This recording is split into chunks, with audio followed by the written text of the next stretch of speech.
सभी श्रोताओं का रामायण की कथा में हार्दिक स्वागत, अभिनंदन। बालकांड आप सभी लोगों ने सुना।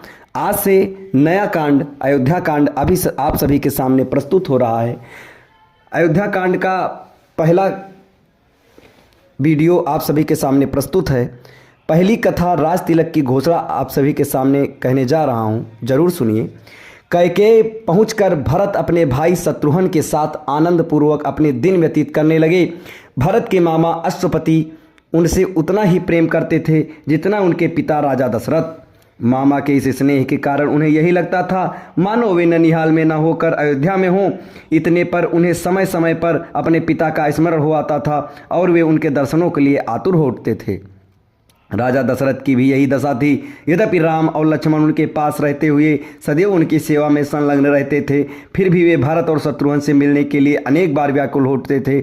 समय व्यतीत होने के साथ राम के सद्गुणों का निरंतर विस्तार होते जा रहा था।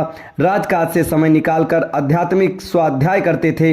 वेदों का सांगोपांग अध्ययन करना और सूत्रों के रहस्यों का समझकर उन पर मनन करना उनका स्वभाव बन गया था।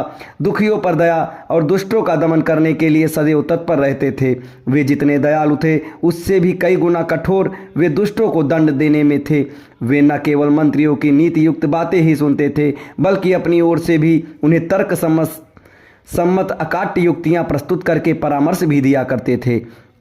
अनेक युद्धों में उन्होंने सेनापति का दायित्व संभालकर दुर्धर्षु शत्रुओं को अपने पराक्रम से परास्त किया था। जिस स्थान में भी वे भ्रमण और देशाटन के लिए गए, वहाँ के प्रचलित रीति रिवाजों, सांस्कृतिक धारणाओं का अध्ययन किया, उन्हें समझा और उनको यथोचित सम्मान दिया।